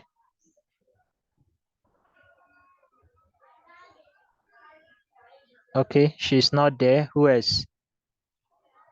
Who else is yet to speak? So we need to hear from one more person. Uchechi, are you there? Uchechi Ohakwe, are you there? Okay. Can I come in this place to understand the business model for my business? Yes, like now I am into products, not services. We are into production of coconut oil. We sell the coconuts. We use the coconut to produce coconut oil, coconut chips, and coconut milk. So in this regard now, it has a value chain. It's not specified in only one product. So if we are trying to create a kind of proposition or the business model, I'm trying to know from all the lessons that are going on, how we can segment them and make it more attractive in terms of paperwork. Okay, so interesting. So let's use this to answer, I think someone asked a question. I think it's wants to talk about, so let's use this to summarize the conversation around the business model, okay? So business model is not a science. It is what you do every single day, but it is how you go about doing it, consciously doing it. That's what your business model is all about. Remember what we talked about here when we look at our screen. We said business model is how you go about creating your product and services, how you go about. So it's not just about creating products and services. What we do is that we create product and services, but how we go about creating it. The reason why we create this product is because if we create this product, this will do this, it will help us do XYZ. And when this thing happens, it will help do XYZ and XYZ. You are deliberately creating products and services that will do one or two things that will either increase the value or either multiply the value and bring a lot of people into your space or even unlock your competitors. Let's give an example. When we look at Samsung, most of us might not understand what Samsung is doing. That Samsung captures more money or gets more money from selling of chips. Most of the chips that Samsung uses, that Apple iPhone uses, are made by Samsung. But what do you know Samsung for? You know them as what? You know them as electronics company. But Samsung has a chip company that is delivering chip to iPhone and other companies. That is where they are making a whole lot of money. Now, Samsung can come today and give a wolf on their electronics, and you go and follow them and give a wolf without you knowing that Samsung is already making money from another means. You might think, oh, my competitor is giving discount. You go and follow them and give discounts. You will not know that they have already captured money or value from another aspect. There's a concept from Professor Ndubisi Ekekwe called the One Oasis Double Play Strategy, which is something the Samsung is doing and also what Amazon is doing. So what does it mean? You can say in this organization, what we are going to do is that we'll create two products. One will be the one they will know us for, and we'll make it very cheap. If we make it cheap, we'll lose money. How do we sustain that money? We are going to create another product where we are going to make money. When we make money from that product, we'll use it and channel to this one and make it cheaper so that we'll use it and compete with this person who is here, who we are competing with, okay? And the person will now begin to reduce the price. And at the end of the day, the person will get out of market. The person will follow you and reduce price. Why? As a core value. Why? Because the person does not really know that there's another thing that is giving you money that is sustaining your business. And that is how you take that person out of market. Once the person is out of market, you now increase the price. Have you watched that video where two persons were selling something, the person reduced the price and the person bought the other person's product and then increased the price? That's an example, right? That's a model that you can cause every of your competitors to crash out the price. When they reduce the price, they will no longer have the basis to compete. You win them and then you take over the market and become the king. And that is what Amazon is doing, right, in terms of the e-commerce space. So they will make it difficult, although they have other value proposition, but it's cheap at some cases, and they use that as a basis to become the king in that industry. So that is what we mean by going about creating your products and services. You are thinking through, right, how that will increase value and all that. Now we now talk about delivering that value. How are you going about delivering that value? We also mentioned the fact that you can deliver that value through different means. For instance, if you look at, let's say you sell your product, how can you come up with a business model that, let's say you deliver your product, for you to deliver your product, okay, for you to create a product, it's going to cost you 1,000. And for you to deliver that product or service or that value to that customer, it's going to cost you additional 200. That is a total of 1,200. Now, what happens? What it simply means here is that how can you build a business model that will help reduce the cost from 1,200 to 800? It could be in the way you deliver that service. You cannot bring in agents to say, no, let us destroy all our stores. We are no longer going to sell through stores. It costs us over 200,000 to manage our stores, hire people. We are not going to use agents. And by the time you deploy that agent, your price crashes to 800, and that makes it easier. Remember, you are not crashing the price because you want to reduce the cost of your goods. Because if you crash the price, you are going to have enough money, capture enough money for you to create more value. If you're able to capture enough value, you create more value.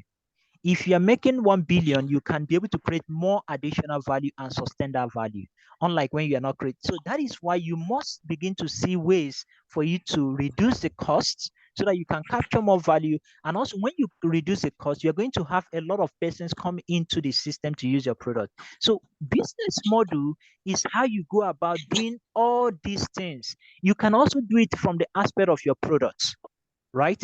From the aspect of your product. How can we be able to make our product so that it will be very easy for someone to get to use it, right? So it's a collection of how you create that value, deliver that value, and even how you make money. We also talked about you can disrupt an industry by saying, oh, we are going to make, do you know there's a company, do you know how they capture value? They tell you that their coffee center is free. You come into their coffee center. So imagine that we are all in a bar, for instance, okay? We are all in a bar and somebody launch a store in a bar and say that you take a coffee every day, one coffee for free. And there's another store that is doing the same coffee, the same quality, and they are charging you 200. Where do you think people will go?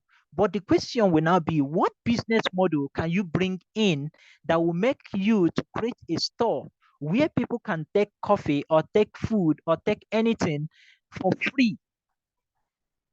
Now, a company came on board and said, what we are going to do is that we are going to create a water. Let's use water, for instance.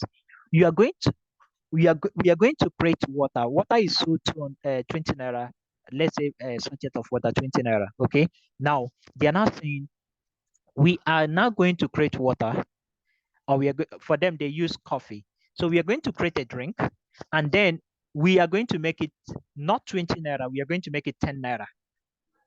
Now, by making it 10 naira, a lot of persons will come to you. But remember, you are not to make your product 10 naira because you want to reduce price. Because once you make it 10 naira, you are not going to capture enough value. And if you are not capturing enough value, you are not having a sustainable business model. So these three things must be in place: create, deliver, and capture value. Now, how can you still give out that product at 10 naira and still capture enough value? What did they do? They said, we use container to sell this product. Instead of us putting our label on this container, we are going to talk to organizations and tell them to place advertisements. They now pitch to organizations and say, for somebody to take a coffee, they look at that container for the next 1 minute for them to finish it, and they are going to get used to your brand.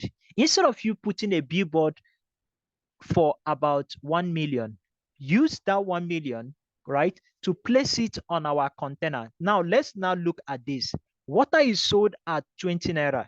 You are now crashing the price at 10 naira, meaning that you need to capture back another 10 naira, and you are not using that 10 naira in place of those companies. So you now tell the company to say, now let's divide 1 million into 10. That will give us about 100,000. So you now tell the person that 1,000 persons are going to see your product.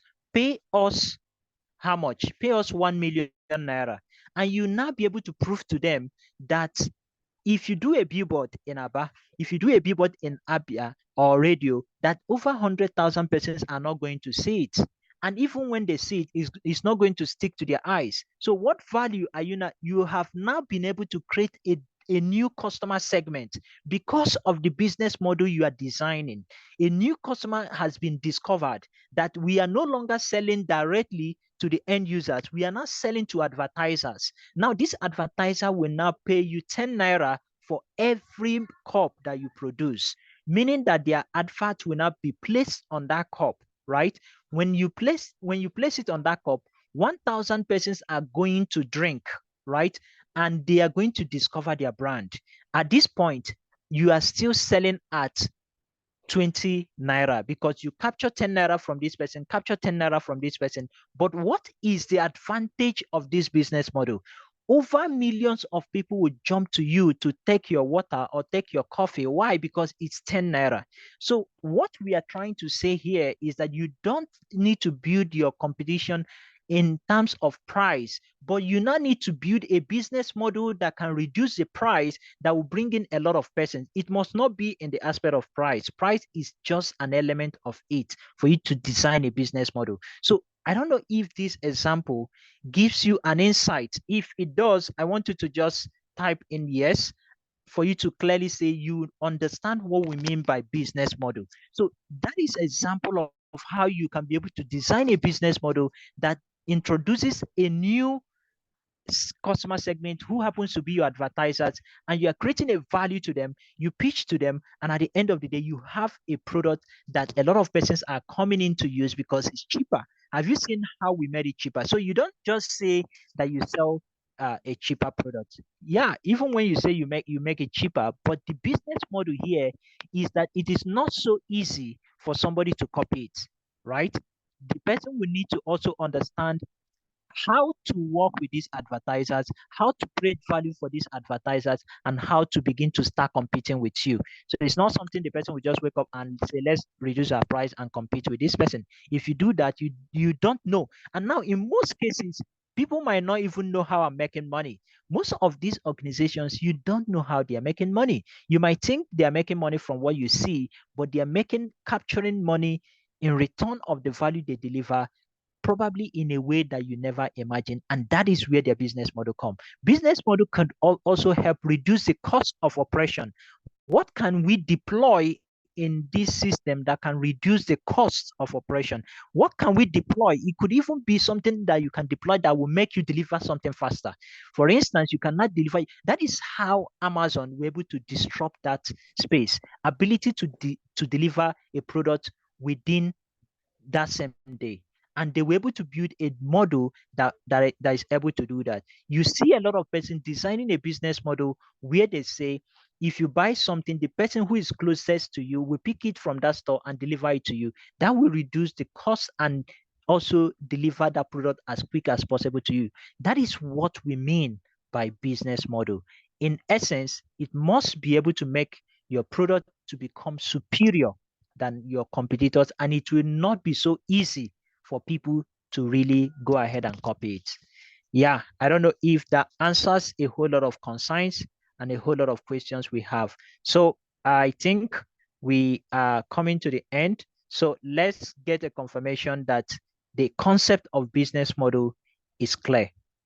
Mosu, does it make sense now?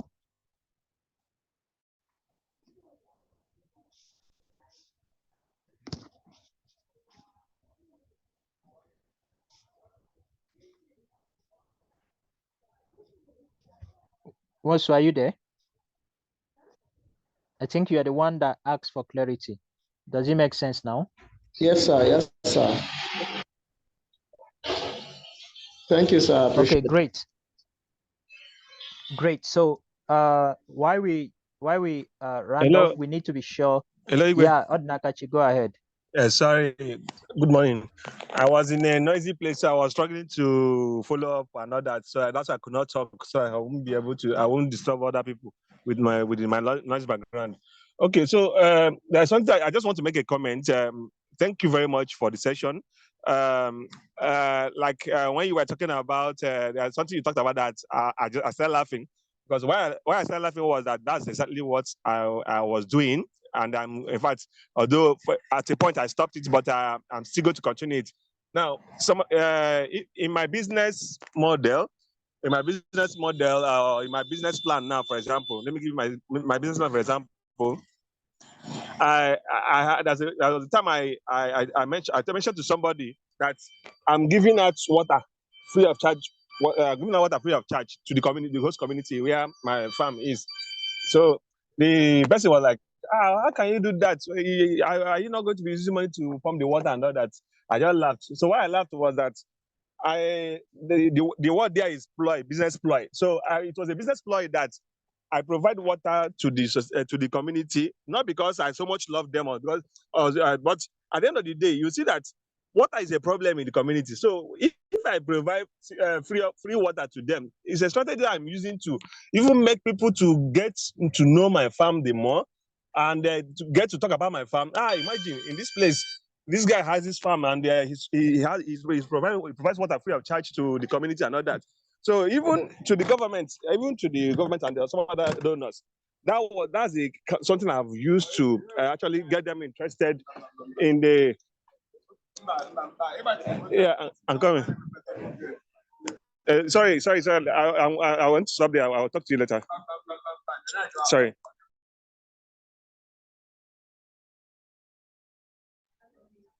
Okay. Yeah. So thank you so much. I think he's in a noisy place, but I think we got that. Okay. So who else wants to share something? Gabriel, go ahead.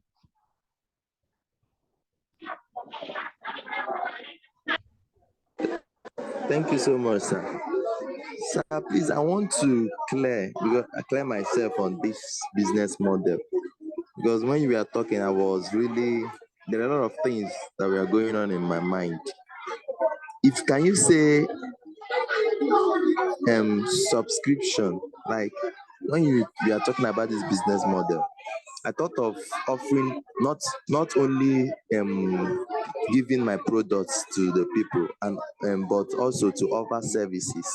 So can you say subscription into the mentorship service, like where you gather parents, you have their contact details, and they have to pay for a particular period of time, and for them to be in that particular group, and what is the reason for them to be there.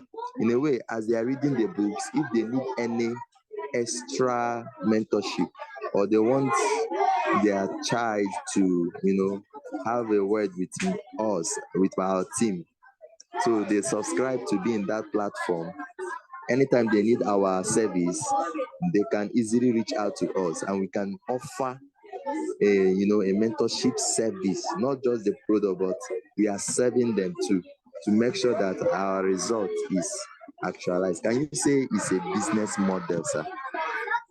Subscription. Yes, subscription is a business model.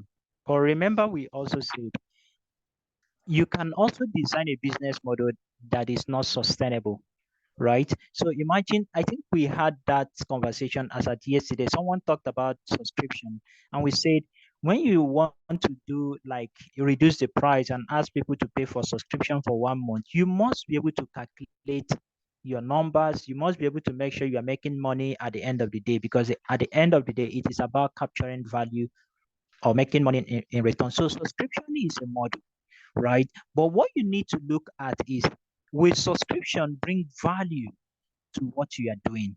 Will it be the right business model?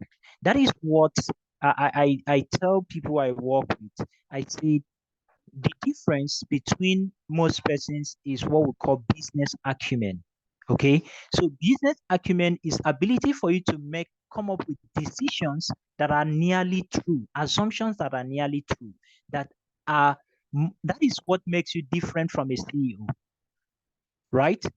That's what makes you different from someone who is an executive level, because the person is likely to come up with strategies that are closer to be true than what you have. So what I would say ask you is, by bringing subscription, remember you are searching, you can test and see if that is what works for you. So will subscription actually bring value to you? Also remember, we did not talk about this. I don't want us to get into in depth about business models so that it will not be confusing. We have what we call the gain-pain ratio. We talked about it in some of the sections. We said that for any value that is created, there is a pain to assess that value. You must have this at the back of your mind. Okay, if you don't get anything apart from the value creation and all that, also remember that for every value created, there is a pain to assess that value. Let me give you an example. When you set up Market Square, ShopRite, there is a pain to get to Market Square, to get into there. You have to burn fuel. It's a pain. If you don't have fuel, you cannot go to Market Square. There's a pain for you to use online platform. You must buy data. It's a pain. Now, ability to reduce that pain, right, is what we call the gain-pain ratio. And that will help you to also be able to become a little bit kind of better than a whole lot of other persons, right? As the case may be. Okay. So what you need to look at is, with the subscription you are bringing on board, will it be of value to your audience? How will you use that to create a better product? Will that help you create a better product and service? Will that help you deliver that product and service better? Will that help you capture value better? When we mean capture value, will that make you make money, more money in return, right? Will that help you serve more people? That's the essence of business model. Ability to serve more people. You can be able to, by deploying subscription, you can help you serve more persons. Now, look at the reason for subscription. Subscription is to increase the lifetime value of your customers, right? So ability to see that you have a system, you have a product that people can pay today, pay tomorrow. And that is if you don't have a repeat business, you don't have a business. We also understand that in some of our sections, we have also talked about that you cannot scale a business or a product that does not have repeat users, right? So that is why subscription happens to be one of the best business models. Why? Because for you to really be in business, people must be able to buy your product over and over. Okay, so it is not something for someone to say, do it this way, do it that way. It is something for you. There is no, the essence of this section, let me also clarify this. It is not for someone to tell you what to do, but it is for you to begin to change your mindset and begin to think differently, and then be able to think for yourself and for you on your own. Because you're not going to have someone who is going to be there for you every time. Ability to be able to now begin to think for yourself and grow and build your business acumen, that is what this section is about. It's not for me to tell you go and do subscription. It's for me to be able to tell you how you can leverage business model, how you can be able to do things uniquely, how you can be able to drive innovation, introduce certain things that can disrupt the way you deliver your product, or even reduce the cost of doing XYZ, so that that can become a competitive edge over your competition, right? And that is what most people are doing. In the production space, how are people winning? Ability to make sure that if this thing costs 1,000 naira, what can we do to make sure that this thing will not cost us 800? If we're able to deploy any means to make it to get to 800, our competitors don't know that secret. That is our secret that helps us to sell this thing. We know that this product is sold at 1,000, but we are selling it 800. You are now wondering, how are these people selling this thing 800? What magic are they doing? Ability for you to come up with a business model that will crash that price, that cannot help you to become competitive. It is not about you just crashing the price. It is about you coming with that business model that you can design that will crash that price to 800, that your competitors cannot be able to copy and move it to 800. If they move it to 800, they will lose money and they'll get out of business, and you still win over them. Now that becomes your secret. If you want to sell your company, for instance, the value of your company is not tied to the soap you are making. It is tied to that secret. That is the value of your company. That is why we have what we call trade secrets. What's the value of your company is not tied to its product. It is tied to the secret behind that product. So ability to design the model that can help you to have that secret over your competition that they cannot easily copy is how you can design business models that are sustainable, and how you can be able to get into a market and customers you can serve. I don't know. I want to say this over and over and over and over and over, because business model is the overall thing when it comes to running your business, running your startup, because it has to go about how you create your product, how you build your technology, how you your team understand this. The mindset, how you go about doing everything will change entirely.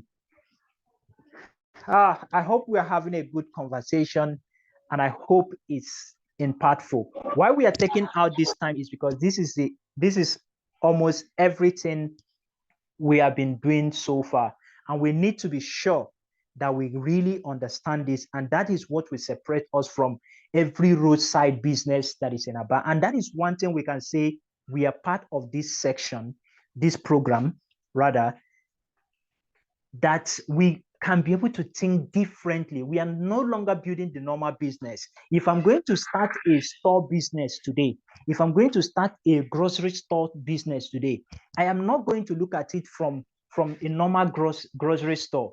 Look at what Costco has a business model that is disrupting the space of retail. What did they do? They introduced what they call the subscription, and also what they call the membership business model. So they now say, they said something. They said, if you are coming to buy from us, you don't come to Costco.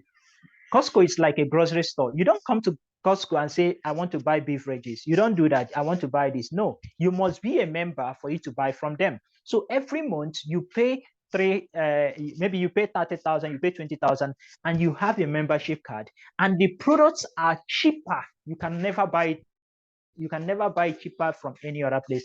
And they have a model that has made them to become $1 billion company. And they don't run the normal grocery store of you come, you buy something, pay, you go. No. And people are rushing to become a member of Costco. And this business has been existing for the past, if I'm not mistaken, over 50 years, right? Now, that is what we mean by business model.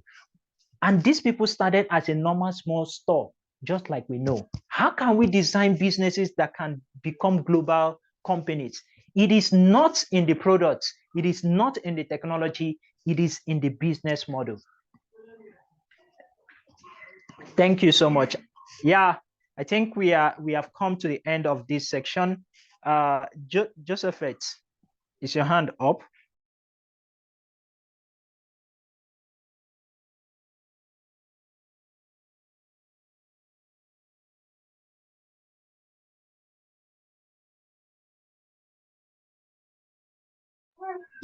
Joseph, is your hand up?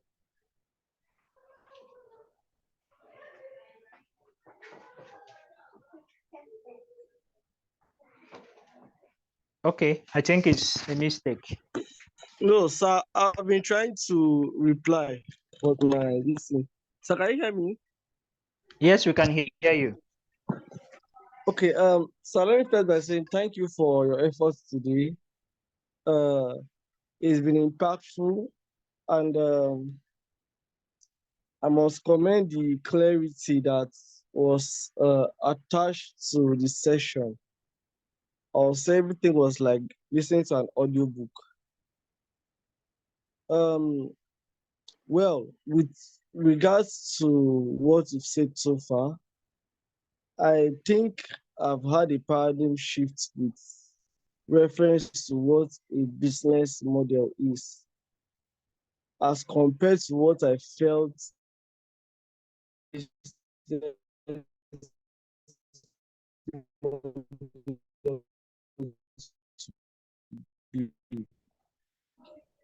Your line is breaking. I don't know if it's from my end.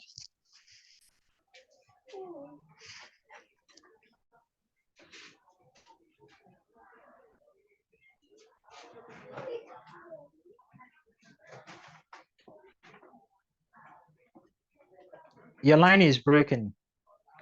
Okay. Your line is breaking. Okay. Any other person? Do we have any other person that wants to say something? Any other person? Any other person? Any other person? Okay. So no other question. Do you have any question? Do you need any clarity on anything? Or is it from my end? Can someone hear me? Can you still hear me?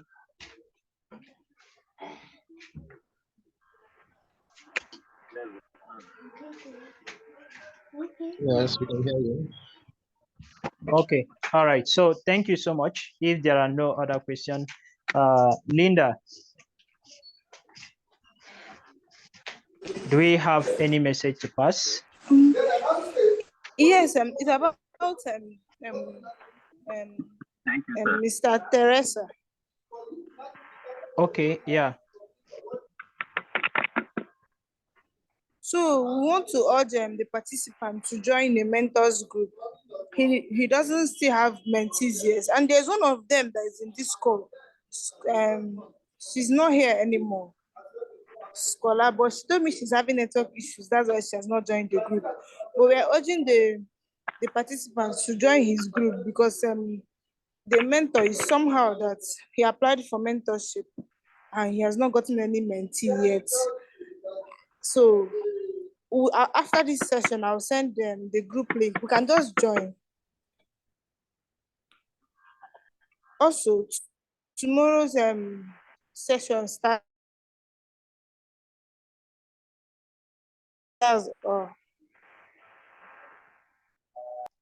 And thank you everyone for taking your time to come today. And I will send the attendance sheets to the group immediately after the call. So if your name is not there, you can just come to my DM. But I'm sure I captured everyone. Thank you. All right. Thank you. So for the tax, okay. So use the business mode. Use the what's it called? The link canvas. So the link canvas helps you to design your business model. Okay. So use the link canvas. Once you are done, let us know so that we can start reviewing them. Okay. So use that to do that. Then we are also going to send across. We don't need to send it across. So we are going to drop it. Go and check out and design the value proposition canvas. The value proposition canvas. Okay. So go online. You will see, just search for value proposition canvas. You will see the templates. And what we are going to do is that we are going to create a video, and probably we create a 1-hour section in case for us to walk around it. Okay. So we have 2 tasks to do. We have, 3 tasks. We have 1, the link canvas. We need to walk around the link canvas. So complete it and share. We start reviewing. Then we need to complete the value proposition canvas. And the last thing is that we need to complete the persona. We need to create a persona. So these three things, Linda, you can help us drop it on the, on the group, okay? And all that. Yeah. I don't know if someone is raising his hand. Yeah, value for this section. Thank you so much. I did not prepare for this section. We didn't know that the person, the facilitator will not be around, so I had to jump in to have this section, and I'm glad that it's impactful also. Yeah, any question while we run off? Hello, Igwe. I'm sure. Personally, I don't have any regrets you handling the session, so it's even more impactful. I don't know. Okay. What I want to ask is the first task that was given, which was the business model canvas. How are we going to share it for review? Is it we just get the link, because I that's the way that thing is structured. I think it can download to PDF.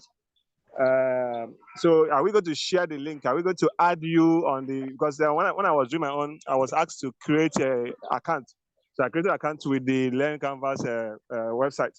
So now, and I tried to also view my my business canvas, my business model canvas on PDF. I could not download or view it in PDF. So let me ask, is it the link we're supposed to share with you, or are we sharing it on the WhatsApp? Are we sharing it via email, or what? That's what I want to ask.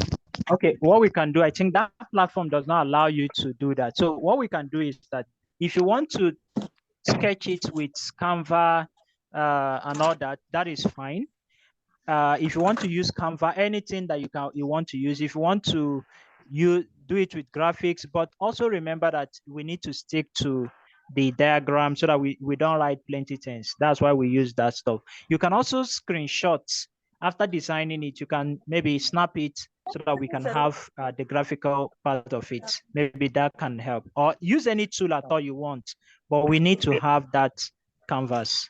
Okay, yeah, for me, I don't know if another person is benefiting from this thing I'm talking about now.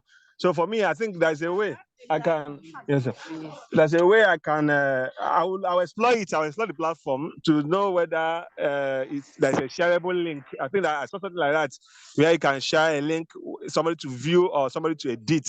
So I think I will see if I can share a link, a shareable link that can be viewed only, so nobody will tamper or nobody will distort the content I have on that thing. So if any other person has any other challenge, maybe the person might probably use another method to get it across to the team. Thank you. All right. So if you can collaborate, I don't think it allows you to collaborate. You might need to go to premium for you to collaborate. I don't think. So, but if it doesn't, just find a way, whether you snap it or whether you use Canva, just send across. What we can do is that, what we are going to do is that we are going to provide a drive for us to drop it. I think, Linda, maybe that's what we'll do. We'll provide a drive where we can drop our link canvas, or we'll create a form for us to submit it so that we can start reviewing and start sharing it with the mentors for them to start reviewing it too. Yeah. Okay, all right, that's thank fine. you, everyone. Yeah, thank you. Bye-bye.